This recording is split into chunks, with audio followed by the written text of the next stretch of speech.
Hi everyone, this is our channel Around My Story. Please like, share and subscribe. Se olhares à tua volta para tudo o que tens, família, amigos, trabalho, todas estas coisas podem ser consideradas bênçãos de Deus, especialmente se tiveres muito sucesso em todos os aspectos da tua vida. Deves ser muito grato e apreciar todas estas dádivas, porque se as tomares como garantidas e depois as perderes, irás arrepender-te profundamente. Acredita em mim, eu sei. E eu sei porque passei por isso. O meu nome é Chris. Tenho 39 anos e sou pivô de notícias num canal de televisão. Cresci numa família pobre. O meu pai era um trabalhador mal pago e eu não tinha qualquer desejo de seguir o seu caminho, por isso decidi arranjar um emprego o mais rápido possível para começar a ganhar dinheiro desde cedo.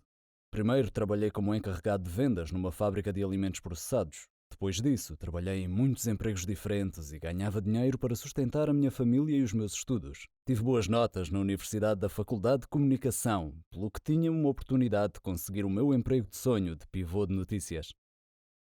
E consegui.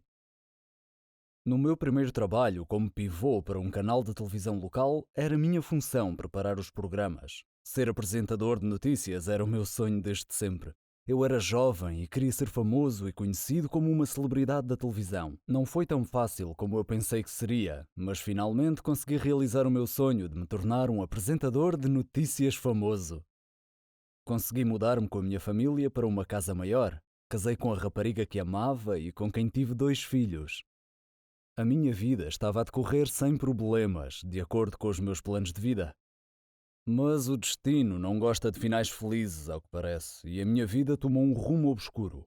Depois de me tornar famoso, o meu trabalho exigiu cada vez mais do meu tempo e energia, e o stress acrescido para manter esse sucesso no trabalho começou a ter um impacto na minha vida pessoal. Comecei a perder o interesse na minha família e passei a ignorá-los, e aos meus amigos também. Passar demasiado tempo no trabalho fez-me perder coisas importantes na minha vida, como os aniversários dos meus filhos e dos meus amigos, o meu aniversário de casamento, tempo com os meus pais e tempo íntimo com a minha mulher. Ignorar a minha mulher e família causou muitas discussões domésticas. Foram aumentando com o tempo e começaram a afetar o meu trabalho. Até comecei a ignorar os meus pais, fazendo com que a minha relação com eles também piorasse. O pai culpou-me por perseguir o luxo e a fama à custa da minha família. Foi doloroso ouvir tais críticas do meu pai. Eventualmente, ele e a mãe decidiram sair do nosso novo apartamento e regressar ao antigo. A minha vida estava do avesso.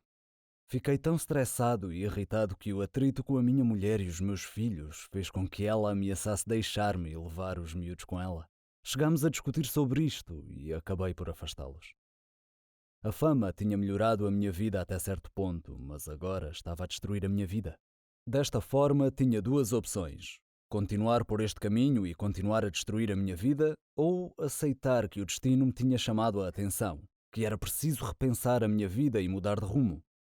Também nesta altura de profunda contemplação, comecei a ter fortes dores de cabeça, como se fossem enxaquecas que se agravavam de dia para dia.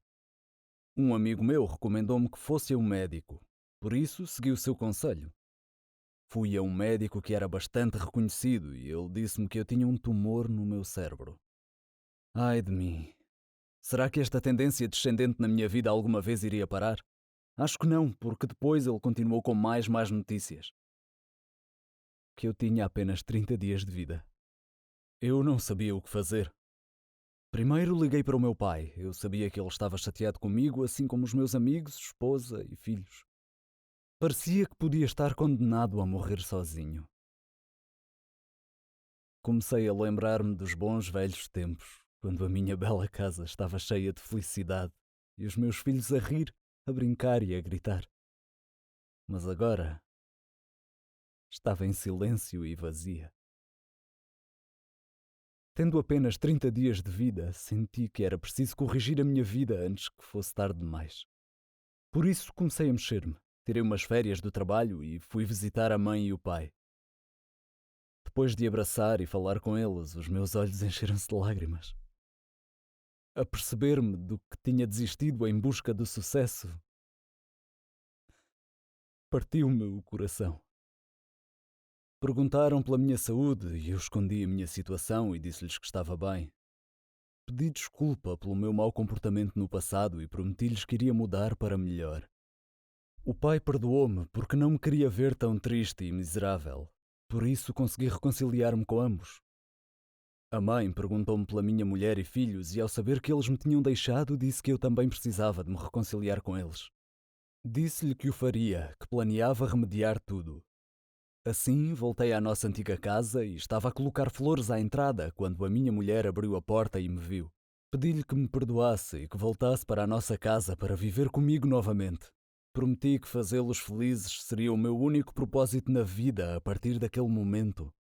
O mais estranho é que não só mudei para melhor, como ainda me tornei melhor do que estava antes das coisas terem piorado. Passei todo o meu tempo com os meus pais, a minha família e os meus amigos. Encontrávamos-nos todas as semanas para nos divertirmos e fazermos churrascos. Durante o meu renascimento espiritual, o meu prazer renovado da vida, o meu telefone continuava a tocar muito, mas pensei que era apenas um médico com mais más notícias, por isso ignorei-o. Então, um dia, reuni toda a família e disse-lhes a verdade. Que iria morrer muito em breve. Foi um grande choque para todos. A minha mulher desmaiou e os meus pais e filhos choraram todos. Finalmente estava pronto para responder aos numerosos telefonemas que tinha recebido. Eles eram do laboratório. O técnico do laboratório informou-me que tinham misturado os meus registros médicos com os de outra pessoa e que essa pessoa tinha morrido com os 30 dias previstos. No entanto, eu estava safo. Eles pediram desculpa profusamente pelo seu erro e desligaram. Fiquei em completo êxtase. Se o céu realmente existir, então eu estive lá. Saí para o exterior e olhei para o céu azul claro, com os olhos cheios de lágrimas, a apreciar o calor do sol e a saborear a brisa fresca da vida, a brincar com o meu cabelo e rosto. O destino tinha-me dado outra oportunidade e eu não tencionava desperdiçá-la pela segunda vez. Decidi que passaria o resto da minha vida como se tivesse apenas 30 dias para viver. Uma coisa legal sobre o sucesso é ver todos seus amigos e família tão orgulhosos de você e suas conquistas. Esse respeito mútuo e apreciação é sobre o que a amizade significa. Minha história é sobre sucesso e amizade também, quando dois amigos se tornam incompatíveis e não mais uma mão na outra. Meu nome é Cherry e eu tenho 21 anos de idade. Eu tinha uma amiga que se chamava Margot. Ela não era apenas minha amiga, era minha melhor amiga, minha irmã. Ela significava o mundo para mim. Nós éramos parecidas em tantos jeitos, até mesmo em nossos hobbies e nossos sonhos. Depois da morte de meu pai, minha mãe e eu nos mudamos para a vizinhança de Margot, já que a mãe dela era a melhor amiga de minha mãe. Eu tinha apenas 3 anos nessa altura, então Margot e eu praticamente crescemos juntas. Na escola, nós partilhávamos das mesmas aulas, estudávamos juntas e até mesmo éramos parceiras de laboratório. Ela e eu sonhávamos em ser farmacêuticas. Eu tive muita dificuldade no ensino médio, mas consegui terminar com o suporte de Margot em seu encorajamento. Eu não tive muita liberdade e independência como ela tinha, porque minha mãe era super protetora. Foi nesse ponto que minha história realmente começa. Quando eu decidi começar a faculdade de farmácia, Margot me perguntou por que eu escolhi esse curso. E eu disse a ela que meu pai morreu de uma doença maléfica que não tinha cura. Então, era meu sonho achar a cura para essa doença e salvar vidas. Eu estudei muito e concluí com sucesso minha faculdade de farmácia. Margot estava muito feliz por mim e ela prometeu me manter focada na descoberta para a cura da doença fatal que meu pai teve, que eu procurei tão apaixonadamente. Eu pedi a ela para estar ao meu lado o tempo todo e ela estava feliz de fazer isso. A faculdade de farmácia era internacional, fora do meu país. Eu seria independente e livre do controle excessivo da minha mãe. Francamente, eu busquei por isso. Margot e eu encontramos um lugar para ficar próximo à faculdade. Um jovem albergue ou um grupo de garotas de diferentes países. Diferente de mim, Margot teve a habilidade de fazer facilmente amizade com elas. Nossos estudos não eram fáceis no começo, mas nós trabalhamos muito. Eu estava tão animada em me aprofundar na minha pesquisa e em aprender o máximo que conseguisse. Eu perguntei aos instrutores e médicos constantemente para expandir o meu conhecimento. Esse era o meu conheço e Margot me acompanhou durante todo o tempo. Eventualmente, nós graduamos na faculdade e começamos a nossa carreira. Eu comecei em uma companhia farmacêutica, enquanto ela começou em outra. Nós éramos agora, de algum jeito, competidoras. No preparo para minha pesquisa privada, eu aluguei um flat próximo à minha empresa. Margot fez o mesmo, próximo à empresa dela. Ela estava sempre me perguntando como minha pesquisa estava indo. Ela sabia que eu estava tentando desenvolver um antibiótico para curar a doença do meu pai, mas não era fácil, porque a imunidade do corpo humano atacava os antibióticos e destruía antes que pudesse destruir as células da doença. Eu tinha descoberto uma substância neutra que o sistema autoimune não iria atacar, então a droga poderia penetrar no corpo longe o suficiente para encontrar e destruir as células da doença via interações químicas. Minha primeira pesquisa foi rejeitada, mas eu continuei tentando, e em cada tentativa eu descobri algo novo. Durante esse tempo, Margot também estava ocupada com seu trabalho. Um dia, ela me ligou. Ela estava chorando porque havia sido demitida de seu trabalho. Eles a acusaram de ter roubado uma pesquisa importante. Eu lhe disse que ela era tão profissional no seu trabalho que ela não deveria ficar triste, que deveria tentar um emprego na minha empresa. Eu disse a ela que eu a recomendaria para o meu coordenador. Ela me abraçou e me agradeceu demais e falou: "Você é realmente a melhor amiga de sempre, Cherry." No dia seguinte, eu disse ao meu coordenador sobre Margot e lhe disse que ela estava à procura de um emprego e estava aguardando do lado de fora. Ele a entrevistou e lhe deu um trabalho. Eu estava tão feliz agora que ela e eu trabalhávamos na mesma empresa. Margot continuou perguntando sobre minha pesquisa. Eu dava ocasionais atualizações. Eu estava hesitante para lhe dizer muito, mas novamente, ela era minha melhor amiga, além de tudo, então eu a convidei para minha casa para falar sobre minha pesquisa.